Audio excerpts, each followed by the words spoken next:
आज 9 जुलाई 2024 को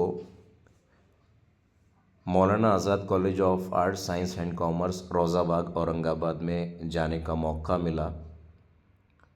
इस कॉलेज में आज मौलाना आज़ाद कॉलेज के इस बड़े अदारे के बानी जो थे, फाउंडर जो थे, डॉक्टर रफ़ीक ज़करिया साहब, उनकी डेथ एनिवर्सरी के मौके पर एक यादगार के तौर पर आज ज़करिया साइंस एक्सप्लोरेशन 2024 के नाम से एक साइंस की नुमाइश का इनेकाद किया गया।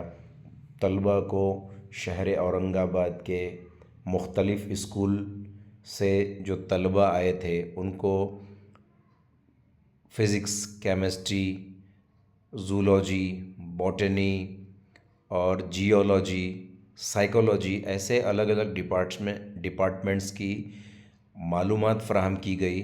तलबा को बाकायदा विज़िट करवाई गई। लेक्चर्स के ज़रिए और प्रैक्टिकल के ज़रिए साइंस के अवामिल तलबा के सामने पेश किए गए। बहुत दिलचस्प आज का जो सफ़र था, जो आज की तक़रीब थी, बहुत एक यादगार, एक बहुत अच्छी और पुरलुत्फ़ और मालूमात से भरपूर ये नशिस्त रही, ये सफ़र रहा। आज का जो वक्त था वो बहुत ज़्यादा मालूमात से भरपूर और इंतहाई दिलचस्प और नई नई किस्म की मालूमात जो तलबा को यहाँ अदारे की तरफ से मुहैया की गई, ये एक बहुत बड़ी बात है। सबसे पहले तो मैं एक बहैसियत उस्ताद के मेरी स्कूल की सदर मौल्लमा साहबा का मैं ममनून हूँ, मशकूर हूँ कि उन्होंने मुझे इस काबिल समझा कि मैं अपने तलबा का जो ग्रुप, मेरी स्कूल से जो तलबा का ग्रुप इस कॉलेज में जा रहा है आज के इस प्रोग्राम में हिस्सा लेने के लिए, उनके साथ में इंचार्ज उस्ताद की हैसियत से, बच्चों के निगरां उस्ताद की हैसियत से मैं जाऊं। मुझे बहुत खुशी हुई और इसीलिए मैं सदर मौल्लमा साहबा का ममनून हूँ कि उन्होंने मुझे यहाँ भेजा और मुझे इतनी ज़्यादा दिलचस्प मालूमात फ़राहम हुई, यहाँ से हासिल हुई हैं और एक नया एक जज़्बा मिला है। वहाँ पर जो ख़यालात एक दूसरे के साथ में बाहम उनका तबादला हुआ असातिज़ा के दरमियान में, वो बहुत ज़्यादा मेरे लिए फ़ायदेमंद रहा। साथ ही हमारी स्कूल के जो तलबा इस प्रोग्राम में शिरकत के लिए, इस जलसे में शिरकत के लिए आज आए थे कॉलेज में, वो तलबा ज़िंदगी भर इसको याद रखेंगे और वो बहुत खुश थे। सुबह 9 बजे से लेकर तो शाम के 5 बजे तक के मुसलसल कॉलेज में रहे। अलग अलग प्रोग्राम्स, अलग अलग एक्टिविटीज़ हुई। बहुत अच्छा ये सफ़र रहा। दूसरी बात, यहाँ पर कॉलेज के जो बानी थे, इस अदारे के जो बानी थे डॉक्टर रफ़ीक ज़करिया साहब, उनके लिए मैं इलाक़ाए विदर्भ जिसे सरज़मीन बरार कहा जाता है, वहाँ के एक इलाक़ा अकोला के शायर मरहूम मोहतरम जनाब गनी एजाज़ साहब का एक शेर पढ़ूँगा कि हमारे देश में मुर्दा परस्ती आम है एजाज़, हमारे देश में मुर्दा परस्ती आम है एजाज़, हमारे नाम की तशहीर होगी हम नहीं होंगे। ये सच बात है कि हमारे मुल्क में या इस दुनिया में मुर्दा परस्ती आम हो चुकी है। यानी इंसान जब हयात नहीं होता है, वो गुज़र जाता है, तब हम उसकी अच्छी खुसूसियात और ख़ूबियों को बयान करते हैं और उसके गुण गाते हैं। हमारे नाम की तशहीर होगी हम नहीं होंगे।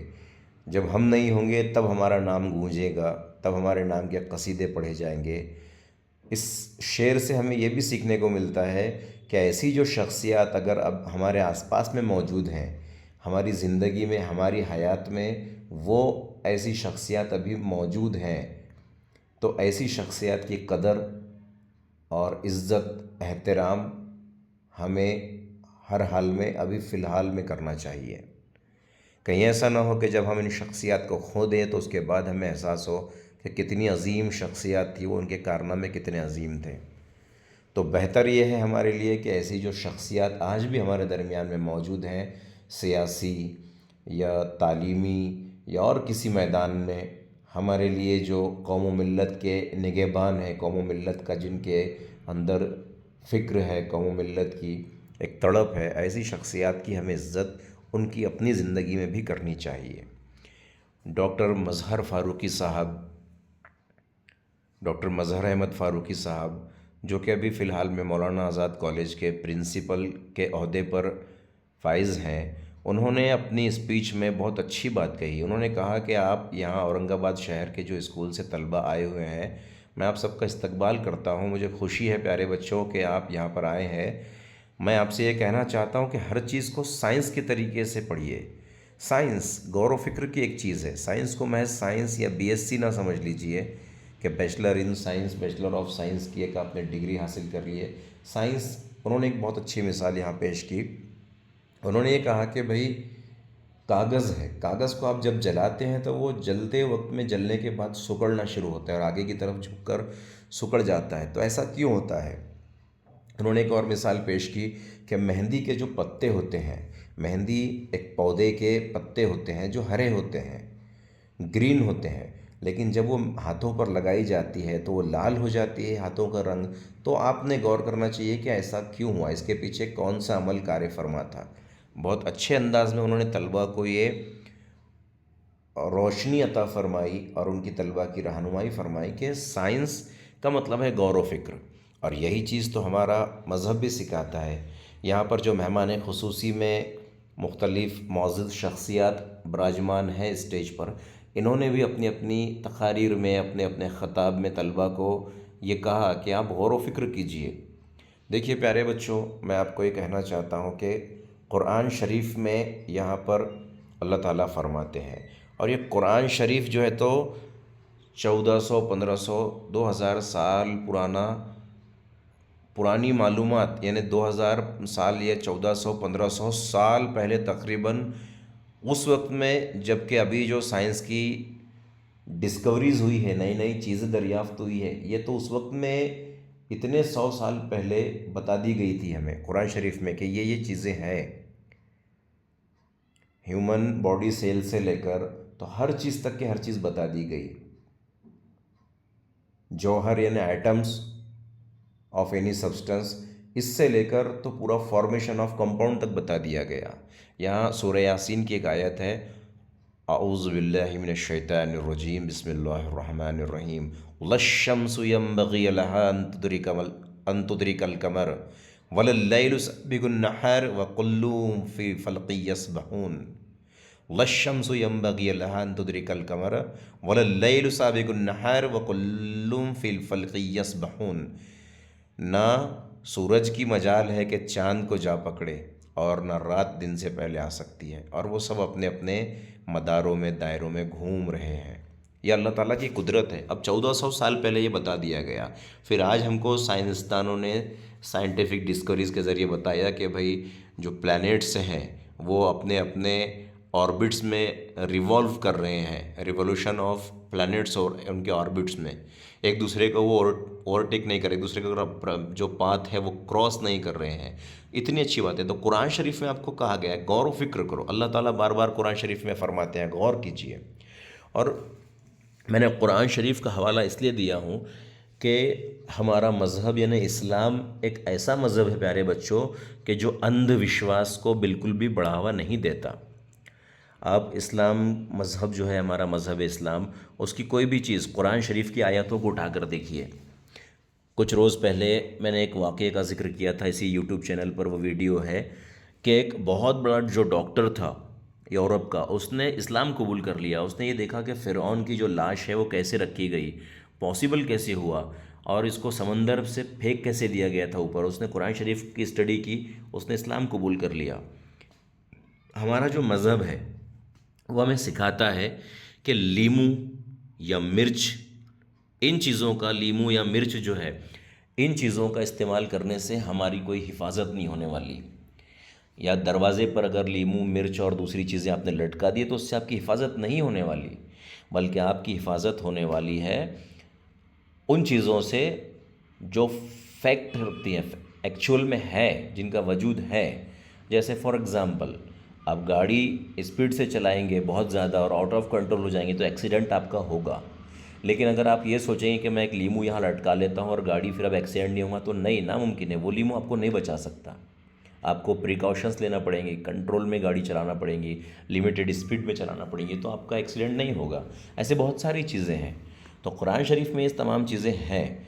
अब आज यहाँ जो हमको हासिल हुआ इस अदारे में आने के बाद, हम उसके बारे में मुख्तसर यहाँ बयान करेंगे। ये तो ऐसा है कि एक समंदर को एक कोज़े में बंद करना है, इतनी वसी व अरीज़ मालूमात हमें यहाँ पर मिली। मौलाना आज़ाद कॉलेज के जो टीचिंग नॉन टीचिंग स्टाफ्स हैं, जो टीचिंग नॉन टीचिंग स्टाफ है, और ख़ुसूसी तौर पर तदरीसी यानी टीचिंग अमला जो है, उनका हम शुक्रगुज़ार हैं कि वाकई में उन्होंने अपना कीमती वक्त दिया। सुबह 9 बजे से ये प्रोग्राम चलता रहा, तकरीबन 4:30-5 बज चुके थे, और मुझे ऐसा लगता है कि 9 बजे के प्रोग्राम शुरू करने के लिए ये लोग तकरीबन 7 या 8 बजे से तैयारी में यहाँ पर लगे हुए होंगे, और 2-3 रोज़ पहले से या 8-10 रोज़ पहले से इनकी तैयारियाँ चल रही होंगी। बहुत अच्छा इन्होंने, यहाँ के असातिज़ा ने, पूरे टीचिंग स्टाफ ने, कॉलेज के जूनियर सीनियर कॉलेजेस के जो टीचर्स थे, उन्होंने जो हमारे साथ में रहकर हमको पूरा कैंपस घुमाया, पूरे कैंपस की सैर करवाई, पूरे कैंपस में जो ज़रूरी अशिया थे, डिपार्टमेंट्स थे, उनकी मालूमात फ़राहम की। हम बहुत ज़्यादा ममनून हैं आप सभी लोगों के।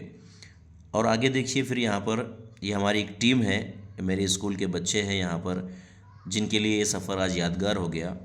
यहाँ पर हम गए जियोलॉजी के डिपार्टमेंट में। जियोलॉजी के डिपार्टमेंट में जो यहाँ के इंचार्ज टीचर थे, तो उन्होंने हमें यहाँ पर एक मालूमात फ़राहम की कि भाई जियोलॉजी, जिसमें हम जो कि जोग्राफ़ी से रिलेटेड भी है और ज़मीन से रिलेटेड भी है, एक ऐसा इल्म है कि हम ज़मीन के बारे में पढ़ते हैं, ज़मीन के अंदर जो चीज़ें हैं उसके बारे में पढ़ते हैं, चट्टानों के, पत्थर के, मादनियात के बारे में। तो पत्थर किस किस्म के होते हैं, कितनी किस्म के होते हैं, इन्होंने बताया हमें सर ने। यहाँ पर बच्चों को यहाँ पर बहुत ज़्यादा मुफीद मालूमात हासिल हुई।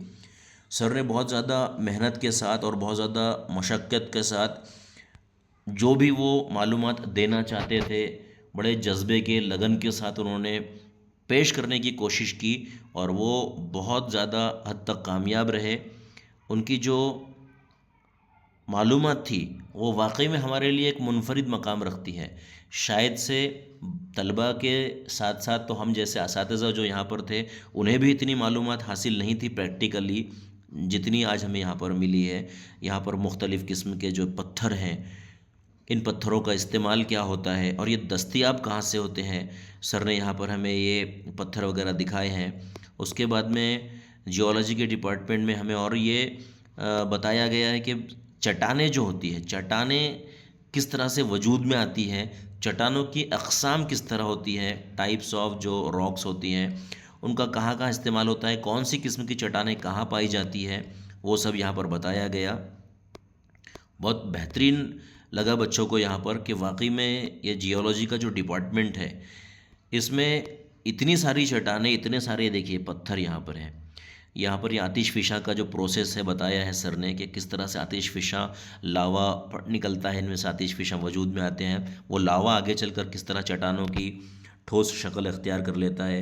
यहाँ पत्थरों की अक़साम है। यहाँ पर ये देखिए जियोलॉजी का डिपार्टमेंट है, तो ये देखिए यहाँ पर मुख्तलिफ़ किस्म के हैं, चट्टानें हैं, पत्थर है, और बहुत सारे जो प्लांट्स फॉसिल्स रहते हैं, रकाज़ात होते हैं नबातात के, या एनिमल फॉसिल्स होते हैं। बहुत सालों, कई सौ साल पहले जो नबातात या हैवानात ज़मीन में दफन हो गए थे ज़लज़ले आने की वजह से या किसी और वजह से, उनके जो बाक़ियात थे ज़मीन के अंदर दफन हो गए थे, वो किस तरह मज़बूत पत्थर की शक्ल इख्तियार कर गए हैं, चट्टानों की शक्ल इख्तियार कर गए हैं।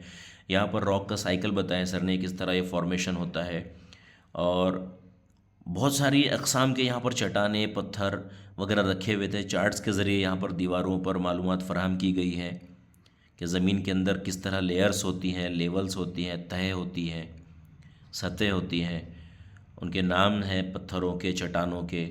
सुरमा जो पहनते हैं आमतौर से, सुरमा, वो सुरमा कौन सी चट्टान से हासिल होता है।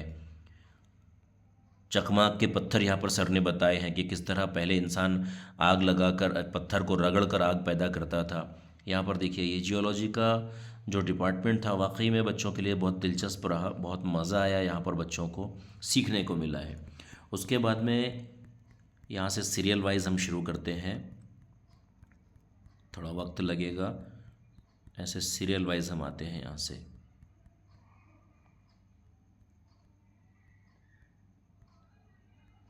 सबसे पहले हम गए थे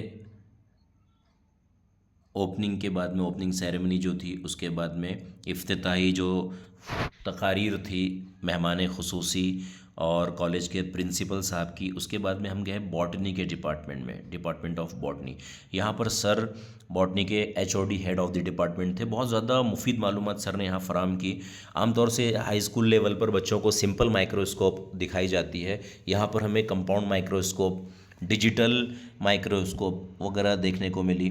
सर ने बताया है कि जो प्लांट्स होते हैं वो किस तरह वजूद में आते हैं, कैसे उनकी क्लासिफिकेशंस होती है, कैसे उनकी प्रॉपर्टीज़ चेंज होती है और कैसे वो मल्टी सेलुलर बनते चले जाते हैं और उनके फंक्शनल ग्रुप जो है चेंज होते चले जाते हैं।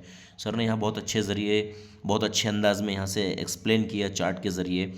फिर ये देखिए यहाँ पर ये डिजिटल एक कंपाउंड माइक्रोस्कोप है, डिजिटल माइक्रोस्कोप। यहाँ पर स्क्रीन भी है, स्क्रीन के ज़रिए आप किसी भी चीज़ का जो स्पेसिमेन है उसको देख सकते हैं। बहुत हद तक ये क्लियर नज़र आता है, बच्चों को सीखने में मदद मिलती है। साइंस का मतलब ही प्रैक्टिकल है, मुशाहिदा है, ऑब्जर्वेशन है और तज्जिया करना है, एनालिसिस करना है। तो यहाँ पर ये बहुत सारी चीज़ें सीखने को मिलती है। बच्चों ने इसका लुत्फ़ उठाए हैं। इसमें ख़ुद बच्चों ने बाज़ाब्ता तौर पर इन इंस्ट्रूमेंट्स को इस्तेमाल किया है और बच्चों को काफ़ी मज़ा आया इसमें। यहाँ पर फिर सर ने बताए हैं कि जो प्लांट्स होते हैं, नबातात होते हैं, तो उनका वर्किंग और फंक्शन कैसे होता है, उनके पार्ट्स क्या होते हैं, उनकी प्रॉपर्टीज़ क्या होती हैं। बहुत अच्छा रहा ये जो बॉटनिकल डिपार्टमेंट का जो टूर था, बहुत बेहतरीन रहा। यहाँ पर बॉटनी के जो स्टोरेज की गई थी ज़रूरी चीज़ें, अलगी है, फंगाई है, तो उसके बारे में सर ने यहाँ पर बताया। फिर ब्रायोफाइटा वगैरह के उसके क्लासिफिकेशंस की हुई थी यहाँ पर कि टेरिडोफाइटा में कौन से नबातात आते हैं, ब्रायोफाइटा क्या है। फिर जिसे खुल बीजा, बंद बीजा कहा जाता है, जिम्नोस्पर्म, एंजियोस्पर्म, उस टाइप के हैं, कौन से होते हैं। यहाँ पर बहुत कुछ देखने को मिला, बहुत कुछ, मुख्तलिफ़ किस्म के प्लांट्स थे यहाँ पर। फिर आगे चलकर बच्चों ने छुई मुई का पौधा जिसे कहते हैं वो भी देखा है। छुई मुई का पौधे को छूते से ही वो बंद हो जाता है, सिकुड़ जाता है। ये देखिए यहाँ पर ये छुई मुई का पौधा था। बच्चे इसे हाथ लगा रहे थे, ये सिकुड़ जा रहा था, क्योंकि सर ने पहले ही अपने जब लेक्चर था हेड ऑफ़ द डिपार्टमेंट का, तो उन्होंने कह दिया था कि प्लांट्स जो है वो जानदार है, ये हरकत नहीं कर सकते, लेकिन इनमें ग्रोथ होती है, ये बढ़ते हैं। तो ये एक अच्छा टूर रहा। बहुत से यहाँ पर प्लांट्स नज़र आ रहे हैं। उमर सर यहाँ पर मौजूद हैं जो इसी डिपार्टमेंट से ताल्लुक़ रखते हैं। ये तलबा को मुफीद मालूमात फ़राहम कर रहे हैं। ये छुई मुई का पौधा है। हमने सवाल किया कि ये तो बबूल के पत्तों की तरह दिखाई देता है, तो सर ने कहा कि हाँ, ये बबूल की फ़ैमिली से ताल्लुक़ रखता है, इनकी फ़ैमिली सेम है, प्लांट्स की फ़ैमिली होती है, तो वैसे ही है। यहाँ पर देखिए, अब यहाँ से आने के बाद में ज़ूलॉजी के डिपार्टमेंट में गए हम। तो ज़ूलॉजी के डिपार्टमेंट में मुख्तलिफ़ किस्म के जो जानवर थे, जानदार थे, जानवर थे, वो स्टोरेज करके रखे गए थे केमिकल्स के ज़रिए। उसमें अलग अलग सांप है, कोबरा वगैरह है, रेंगने वाले हैं, 4 पैर वाले हैं, 2 पैर वाले हैं, हश्तपा है, 8 पैर वाले, ऑक्टोपस जिसे कहते हैं, हज़ारपा है, ऐसे बहुत सारे हैं। रेंगने वाले हैं, चलने वाले हैं, पानी के अंदर रहने वाले हैं, जिन्हें जल थलिए कहते हैं। बहुत सारी चीज़ें थी, बच्चों को सीखने को मिला। यहाँ पर उनके नाम, क्लासिफिकेशंस वगैरह थे। यहाँ ढांचों की मदद से बताया गया कि भाई इंसान है तो इंसान का ढांचा है, कोई जानवर है तो उसका ढांचा है, उससे हम कैसे अंदाज़ा लगा सकते हैं कि इनकी शेप कैसे रही होगी। जैसे इंसान ने अंदाज़ा लगाया कि भाई डायनासोर हुआ करते थे, ऐसा यहाँ पर भी ये हड्डियाँ हैं। ज़ूलॉजी का बेहतरीन ये जो डिपार्टमेंट का डेकोरेशन इनका था, सिस्टमेटिक और प्रॉपर, सब उनके नंबरिंग की गई थी, प्रॉपर लेबलिंग की गई थी। मछलियों के बारे में देखा बच्चों ने, यहाँ पर किस किस्म की मछलियाँ हैं, और कौवा वगैरह है, कबूतर है, ये जो स्टोरेज किया गया था, बच्चों को बहुत मज़ा आया इसमें देखने के बाद में। यहाँ पर एक स्केलेटन ढांचा भी रखा हुआ है, गिलहरी वगैरह ये ढांचा है। बच्चों ने सवाल पूछा कि ये ओरिजिनल है या डुप्लीकेट है, आर्टिफिशियल है। वहाँ के जो इंचार्ज मैडम थे उन्होंने बताया कि रियल है, ओरिजिनल है। फिर यहाँ पर देखिए ये स्पाइडर मकड़ी वगैरह है, और ये जो है ये स्कोलोपेंड्रा। तो ये आपने देखे हैं, आप इसे गोम वगैरह भी कहते हैं। ये आपके घर में आसपास में अक्सर बारिश में निकल जाती है। यहाँ पर देखिए ये तमाम चीज़ें हैं, सांप है या मछलियाँ हैं, समंदरी मखलूक है, वहाँ मेंढक है, बहुत सारी चीज़ें हैं, बहुत सारी बेशुमार चीज़ें यहाँ बच्चों को देखने को मिली है। यूट्यूब पे देख सकते हैं बच्चे, लेकिन जो सामने देखा जा रहा है उसमें देखने में कुछ अलग ही बात होती है, अलग ही मज़ा होता है। उसके बाद में जूलॉजी के डिपार्टमेंट के बाद में जो है यहाँ डीएनए आरएनए के स्ट्रक्चर्स थे, यहाँ सिस्टम बताया गया था इंसान का। फिर ये जूलॉजी के डिपार्टमेंट के बाद में यहाँ फ़िश एक्वेरियम में हम गए, वहीं पर जूलॉजी में फ़िश एक्वेरियम था। रंग बिरंगी मुख्तलिफ़ किस्म की मछलियाँ थी, उनके बारे में वहाँ के टीचर्स ने मालूमात फ़राहम किए। फिर यहाँ पर हमारा एक ग्रुप ने यहाँ पर एक सेल्फ़ी फ़ोटो लिए, और उसके बाद में फिर फ़िज़िक्स के डिपार्टमेंट में गए। फ़िज़िक्स के डिपार्टमेंट में मैग्नेटिक फील्ड यानी मकनातीसी मैदान किस तरह तैयार होता है वो बताया गया। मकनातीसियत किस तरह असर करती है, इसके नॉर्थ पोल साउथ पोल की क्या खसूसियत होती है, शुमाली कुतुब जनूबी कुतुब की वो बताया गया। यहाँ पर कसीफ़ वास्ता लतीफ़ वास्ता रोशनी कैसे सफ़र करती है उसका तजुर्बा करवाया गया। किस तरह जो है इन्हिराफ नूर हो जाता है, रिफ्रेक्शन ऑफ लाइट हो जाता है, और हमको लगता है कि अगर पानी में हमने कोई लकड़ी डुबो दी है तो वो लकड़ी नीचे से टूटी हुई नज़र आती है, जबकि ऐसा नहीं होता। ये लतीफ़ से कसीफ़ और कसीफ़ से लतीफ़ वास्ते में जब रोशनी सफ़र करती है तो अपनी सिमत तब्दील करती है, इस वजह से होता है। यहाँ पर फिज़िक्स के डिपार्टमेंट में दीवार पर लगा हुआ एक कोट बहुत अच्छा लगा कि the laws of physics are not fixed और absolute, but rather they are subject to change and revision. Max Planck का ये कोड था, बहुत अच्छा लगा। यहाँ पर फिज़िक्स के डार्क रूम में जो है तो बताया गया कि देखिए किस तरह से कॉन्केव मिरर और कॉन्वेक्स मिरर जो है तो वर्किंग करते हैं, किस तरह ये रोशनी को समेटते हैं, किस तरह बिखेरते हैं। बहुत अच्छे अंदाज में कॉन्केव और कॉन्वेक्स मिरर का और लाइट का रिफ्लेक्शन और रिफ्रैक्शन का प्रैक्टिकल बच्चों को समझाया गया। यहाँ पर एक म्यूज़ियम है, तो म्यूज़ियम में ये तस्वीर कुनिंदा थी। मुझे ऐसा लगता है कि यहाँ पर हज़रत पैगम्बर अलैहिस्सलाम लिखा हुआ है, और यहाँ पर साहबा ऐसा लिखा हुआ है, तो शायद से ये नबी या पैगंबर की तस्वीर बनाने की कोशिश की गई थी, क्योंकि उनका चेहरा ढक दिया गया है, मुझे ऐसा लगता है यहाँ पर। और यहाँ ऊपर भी जमी साहबा ऐसा लिखा हुआ है, सल्लल्लाहु अलैहि वसल्लम ऐसा कुछ लिखा हुआ है। ये फ़ारसी ज़बान में लिखा हुआ है। गूगल पे आप इसका तर्जुमा करेंगे तो गूगल कुछ अनाप शनाप भी दे सकता है तर्जुमा, हो सकता है कि गूगल सही तर्जुमा ना करे, मगर मैंने अंदाज़ा ऐसा लगाया हूँ। दूसरे इस तस्वीर को देखकर अंदाज़ा मैंने ये लगाया है कि यहाँ अलमदार है, जिनके पास में अलम होता है, बादशाह के काफ़िले में जो झंडा या उनका अलम लेकर चलते, उसको अलम कहते थे, झंडा लेकर चलना या परचम लेकर चलना। और यहाँ कसरा मल्की लिखा है। कसरा जो होता था फ़ारिस के बादशाह को उस वक्त में कहा जाता था। फ़ारिस यानी अभी जो ईरान जिसे हम कहते हैं, उस वक्त में उसका नाम फ़ारिस था। तो ये कुछ जंग का हाल है, शायद से ये फ़ारिस का बादशाह होगा। और ये जो दूसरी तरफ है ये मुस्लिम हुक्मरां हज़रत उमर फ़ारूक रज़ी अल्लाह ताला अन्हु थे, उनके वक्त में हुई थी लड़ाई। खालिद बिन वलीद जो सहाबी थे बहादुर जर्नील, उनके वक्त में हुई थी। ऐसी बहुत सारी लड़ाइयों का हाल है, तो पता नहीं है कोई उसी में से शायद कोई लड़ाई हो सकती होगी। यहाँ पर लिखा है फ़ारसी में। फिर यहाँ पर ये चट्टानों के बाद में दोबारा से हम आ जाते हैं दूसरे डिपार्टमेंट की तरफ। अब यहाँ से हम गए हैं साइकोलॉजी डिपार्टमेंट में। साइकोलॉजी डिपार्टमेंट में बहुत अच्छी चीज़ बताई गई। देखिए कि ये आदमी सेब को आगे रख रहा है, आदमी का चेहरा सेब से बड़ा होता है, लेकिन सेब आपको बड़ा दिखाई दे रहा है, आदमी छोटा, चेहरा छोटा दिखाई दे रहा है।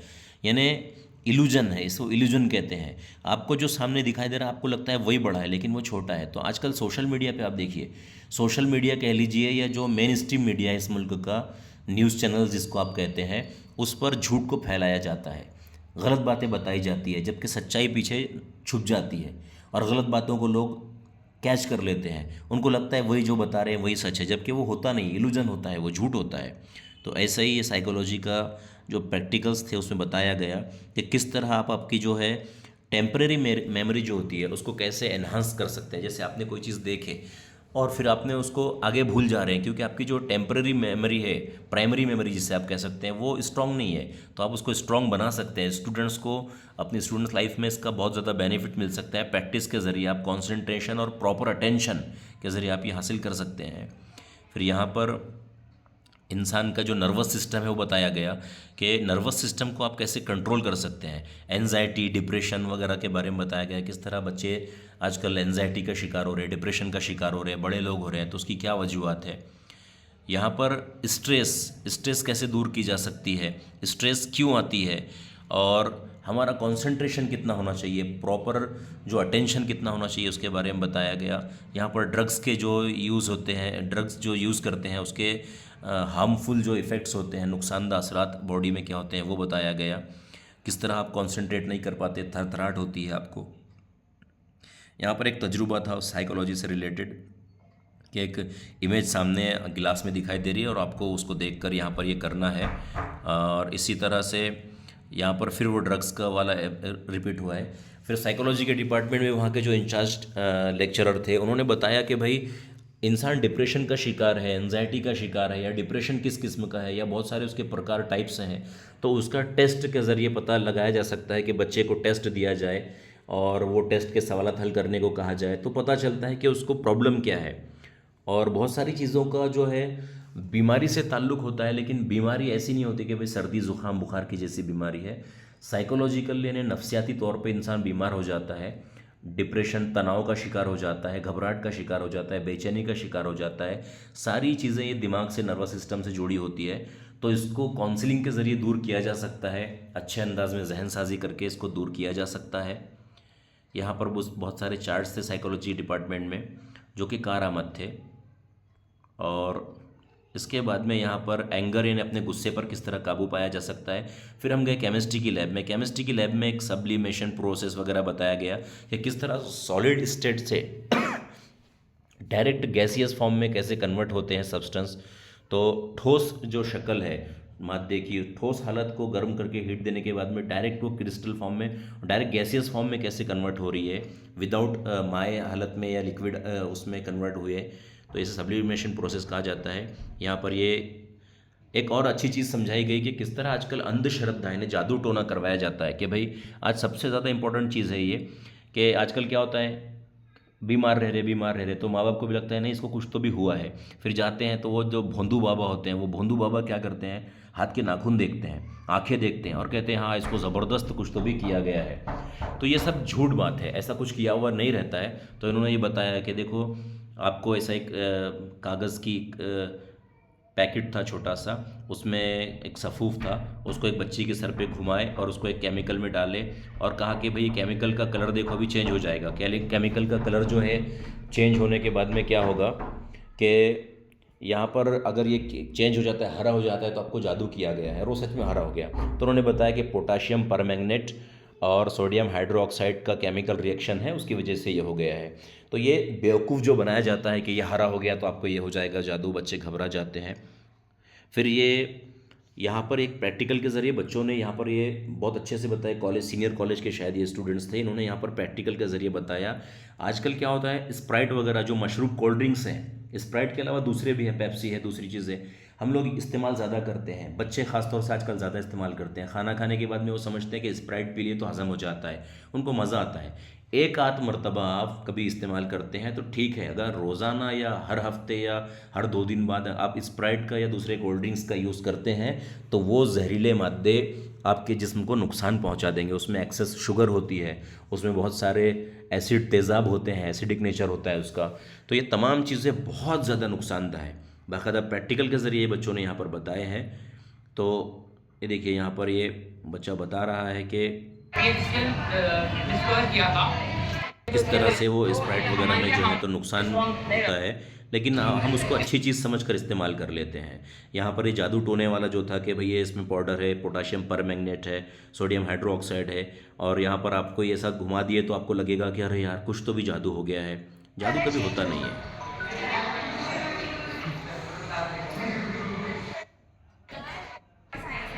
अब आपको क्यूरियोसिटी हो रही होगी कि ये केमिकल्स क्या है।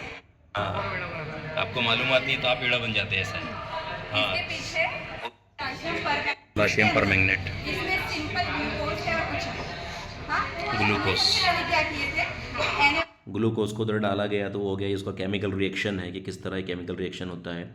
यहाँ पर ये बच्चियों ने और बहुत सारा ज़बरदस्त अंदाज में यहाँ पर और बेहतरीन अंदाज में बताया कि ये अंधश्रद्धा है जो भोंदू बाबा लोग होते हैं, ये हर समाज हर धर्म में होते हैं, ये बेवकूफ़ बनाते हैं और लोग बेवकूफ़ बनते हैं। लोग एक नहीं दो नहीं हज़ारों की तादाद में इनके भक्त बन जाते हैं, जमा होते हैं, उन पर भरोसा करते हैं।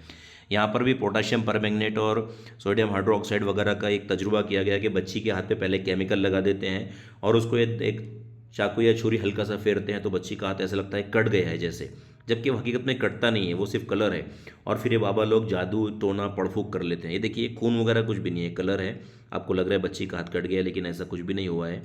तो ये तमाम चीज़ें हैं। तो यहाँ का ये माशाल्लाह बहुत अच्छा रहा। ये जो आज का एक्सपीरियंस रहा, हमको वाकई में कुछ सीखने को मिला। ये साइकोलॉजी का डिपार्टमेंट था, यहाँ पर बहुत सारी मालूमात यहाँ फ्राहम हुई। तो इसके बाद फिर हम एक मरतबा फिर से, ये बॉटनिकल डिपार्टमेंट था यहाँ पर, यहाँ हम गए बच्चों के साथ में। बॉटनिकल गार्डन में जो है तो मुख्तलिफ़ किस्म के प्लांट्स थे, उसमें कुछ फ्रूट्स देने वाले प्लांट भी थे, कुछ वेजिटेबल्स थी, कुछ बेल की शक्ल में थे, कैक्टस वगैरह की बहुत सारी चीज़ें थी वहाँ पर, अलग अलग टाइप्स थी ऐसा, और बहुत सारी चीज़ें थी। बच्चों को यहाँ पर मालूमात मिली, बहुत ज़्यादा सीखने को मिला। एक मरतबा फिर से हम शुक्रिया अदा करते हैं तमाम लोगों का जिन्होंने इस प्रोग्राम को कामयाब किया। वाकई में यहाँ का जो स्टाफ है, टीचिंग स्टाफ ख़ास तौर से, कॉलेज के प्रिंसिपल सर, इन लोगों की बहुत ज़्यादा मेहनत रही है यहाँ पर। और इससे औरंगाबाद शहर के जो स्कूल के जो तलबा यहाँ पर आज शामिल हुए थे, बहुत सारे तलबा थे, बहुत सारे स्कूल्स के, उन तलबा को एक नया विज़न मिला है कि भाई साइंस का मतलब ये नहीं कि 11वीं 12वीं जो है तो 11 12 साइंस से ले ली जाए, बीएससी कर ली जाए। नहीं, साइंस आपको आपकी डेली लाइफ में सिखाती है कि साइंस क्या है। गौर करो, सोचो, आपके अतराफ़ में साइंस है, हर जगह साइंस है। तो एक अच्छा विज़न था, बहुत अच्छा लगा। वीडियो आपको अगर पसंद आया है तो इसको शेयर कीजिए और सब्सक्राइब कीजिए। Thank you. अल्लाह हाफिज़।